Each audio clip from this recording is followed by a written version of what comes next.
It's my life at the very beginning.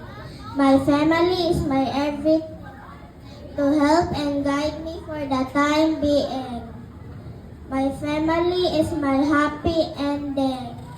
My family is my inspiration, enriching my ambition. My family is my vibration, to think of my time calibration. My family is my sensation of thinking the world for salvation. My family is my devotion to get out from any negative temptation.